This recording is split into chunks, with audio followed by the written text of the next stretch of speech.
Audiolivro Patriarcas e Profetas na linguagem de hoje. Capítulo 51. O cuidado de Deus pelos pobres. Para ajudar o povo a se reunir para o serviço religioso com mais facilidade, como também para arrecadar recursos para socorrer os pobres, Deus exigiu um segundo dízimo de todo o lucro. A respeito do primeiro dízimo, o Senhor declarou: "Dou aos levitas todos os dízimos em Israel." Números 18, versículo 21. O segundo dízimo, por um período de 2 anos, deveria ser levado ao local em que o santuário estava localizado. Depois de apresentarem uma oferta de gratidão a Deus e separarem uma porção para o sacerdote, os ofertantes deveriam usar o que restava para oferecer uma festa religiosa em que o levita, o estrangeiro, o órfão e a viúva pudessem participar. A cada terceiro ano, o segundo dízimo deveria ser usado em casa, hospedando levitas e os pobres. Esse dízimo proporcionaria recursos para a prática da caridade e da hospitalidade. Outra providência foi tomada em favor dos pobres. Depois do reconhecimento dos direitos de Deus, não existe nada que mais caracterize as leis dadas por Moisés do que um espírito liberal, amoroso e hospitaleiro demonstrado para com o pobre. Embora Deus tenha prometido abençoar seu povo, ele declarou que sempre haveria pobres na terra. Naquele tempo, assim como hoje, as pessoas poderiam enfrentar problemas, enfermidades e perda de propriedades. Porém, enquanto o povo de Israel seguiu as instruções de Deus, não houve mendigos entre eles, nem qualquer pessoa sofrendo por falta de comida. A lei de Deus dava ao pobre o direito a uma certa parte dos frutos da terra. Uma pessoa que estivesse passando fome tinha a liberdade de entrar no campo, no pomar ou na vinha do vizinho para conseguir alimento. Todos os frutos que ficavam no campo, pomar ou vinha, após a colheita, pertenciam aos pobres.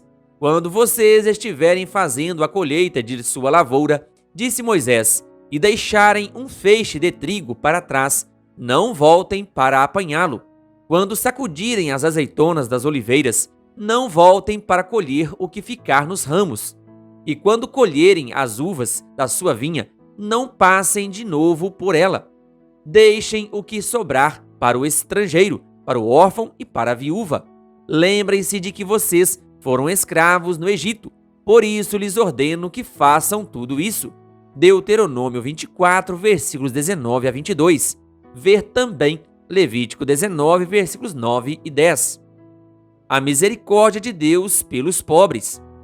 Cada 7º ano, uma provisão especial era feita em favor do pobre. Na época do plantio, que ocorria após a colheita, o povo não deveria semear, não poderia podar a vinha na primavera e não deveria colher nada, quer do campo ou da vinha. A produção desse ano deveria ficar à disposição do estrangeiro, do órfão e da viúva, e mesmo dos animais do campo. Êxodo 23, versículos 10 e 11. Levítico capítulo 25, versículo 5. Se por acaso no 6º ano a terra produzisse apenas o suficiente para suprir as necessidades do povo, como fariam para sobreviver durante o ano em que não faziam a colheita? A promessa de Deus oferecia uma grande provisão. "Saibam que eu lhes enviarei a minha bênção no 6º ano, disse o Senhor, e a terra produzirá o suficiente para 3 anos. Quando vocês estiverem plantando no 8º ano, comerão ainda da colheita anterior, e dela continuarão a comer até a colheita do 9º ano." Levítico 25, versículos 21 e 22. O ano sabático deveria ser uma bênção tanto para a terra quanto para o povo. O solo, ficando em descanso por uma estação, produziria muito mais depois. O povo estava livre do trabalho pesado do campo. Todos desfrutavam mais lazer, oportunidade de restaurar a condição física, mais tempo para a meditação e o estudo dos ensinos do Senhor e para a instrução de sua família. No ano sabático, os escravos hebreus deveriam ser libertados e, quando o fizer, não o mande embora de mãos vazias. dele com generosidade dos animais do seu rebanho e do produto da sua eira, e do seu tanque de prensar uvas, dele conforme a bênção que o Senhor, o seu Deus, lhe tem dado. Deuteronômio 15, versículos 13 e 14. O salário do trabalhador deveria ser pago prontamente. Paguem-lhe o seu salário diariamente, antes do pôr do sol, pois ele é necessitado e depende disso. Deuteronômio 24, versículo 15. Instruções especiais também foram dadas sobre como tratar escravos fugitivos. Se um escravo refugiar-se entre vocês, não o entreguem nas mãos do seu senhor. Deixem-no viver no meio de vocês e em qualquer cidade que ele escolher. Não o oprimam. Deuteronômio 23, versículos 15 e 16. Para os pobres, o 7º ano era um ano de cancelamento de dívidas. Os hebreus deveriam emprestar dinheiro sem juros aos irmãos necessitados. Era proibido tirar proveito dos pobres. Se alguém do seu povo empobrecer e não puder sustentar-se, ajudem-no como se faz ao estrangeiro e ao residente temporário, para que possa continuar a viver entre vocês. Não cobrem dele juro algum, mas temam o seu Deus, para que o seu próximo continue a viver entre vocês. Vocês não poderão exigir dele juros, nem emprestar-lhe mantimento visando lucro. Levítico 25, versículos 35 a 37. Se a dívida não fosse quitada até o ano do cancelamento, o dinheiro emprestado não poderia ser mais recuperado. Se houver algum israelita pobre, não endureçam o coração, nem fechem a mão para com o seu irmão pobre. Cuidado, que nenhum de vocês alimente este pensamento ímpio. O 7º ano, o ano do cancelamento das dívidas, está se aproximando, e não quero ajudar o meu irmão pobre. Ele poderá apelar para o Senhor contra você, e você será culpado desse pecado. Sempre haverá pobres na terra. Portanto, eu lhe ordeno que abra o coração para o seu irmão israelita, tanto para o pobre como para o necessitado de sua terra, e emprestem-lhe liberalmente o que ele precisar. Deuteronômio 15, versículos 7, 9, 11 e 8. Ninguém precisa ficar com medo de que sua generosidade o levará à pobreza. Vocês emprestarão a muitas nações, disse Deus, mas de nenhuma tomarão emprestado. Vocês dominarão muitas nações, mas por nenhuma serão dominados. Deuteronômio 15, versículo 6. Evitando extremos de riqueza ou pobreza. Depois de 7 vezes 7 anos, vinha o grande ano de libertação, o jubileu. Então façam soar a trombeta por toda a terra de vocês. Consagrem o 50º ano e proclamem libertação para toda a terra, a todos os seus moradores. Este lhes será um ano de jubileu, quando cada um de vocês voltará para a propriedade da sua família e para o seu próprio clã. Levítico 25, versículos 9 e 10. No 10º dia do 7º mês, no dia da expiação, Levítico 25, versículo 9, soava a trombeta do jubileu, convidando todos os filhos de Jacó a darem as boas-vindas ao ano de libertação. Como no ano sabático, a terra não deveria ser semeada ou ceifada, e tudo o que fosse produzido era considerado propriedade de direito dos pobres. Os escravos hebreus que não tivessem recebido a liberdade no ano sabático, nesse ano deveriam ser libertados.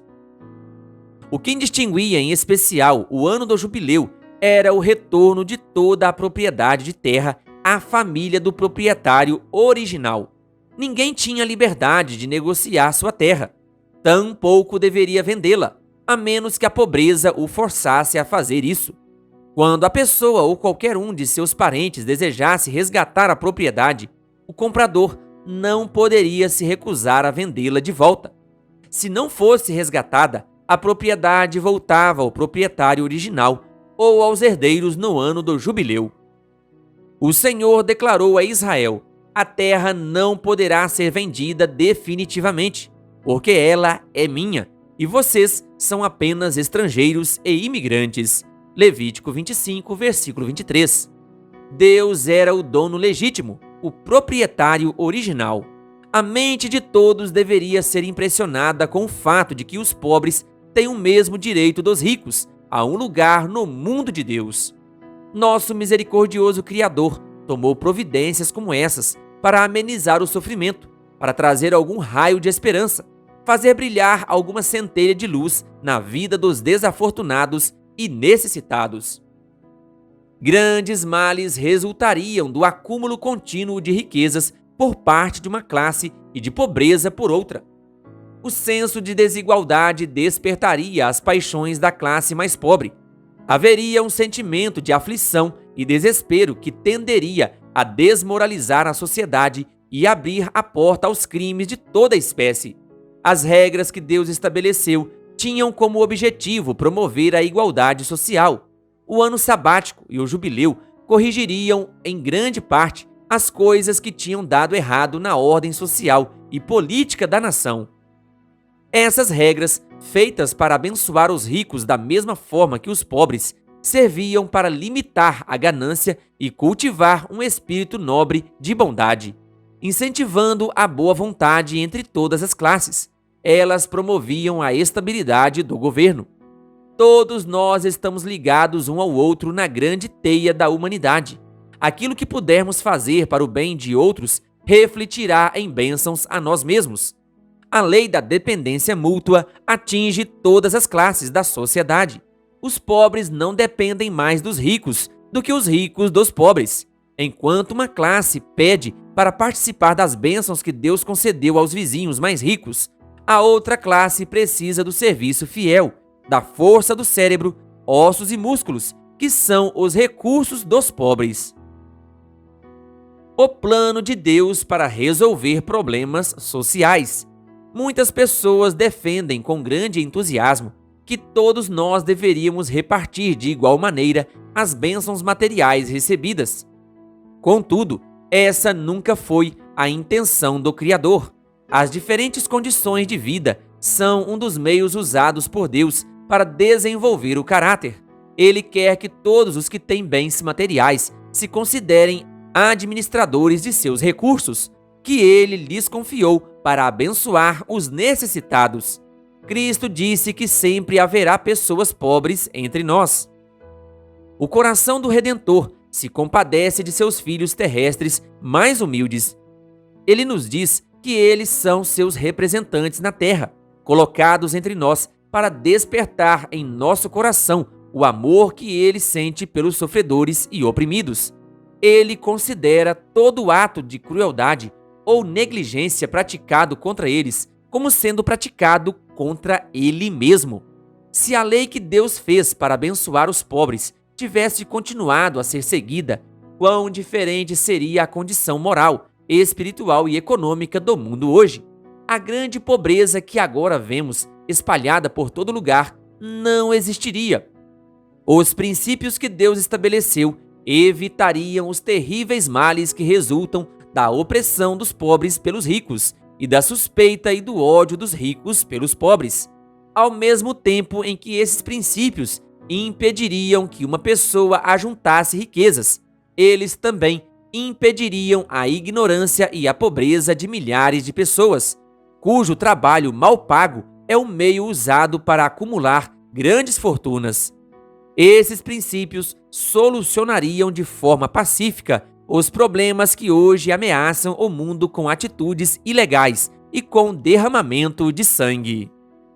Querido ouvinte, que Deus lhe abençoe. Se você ainda não é inscrito em nosso canal, se inscreva e ative o sininho das notificações, canal O Bom da Bíblia, compartilhando a Palavra de Deus.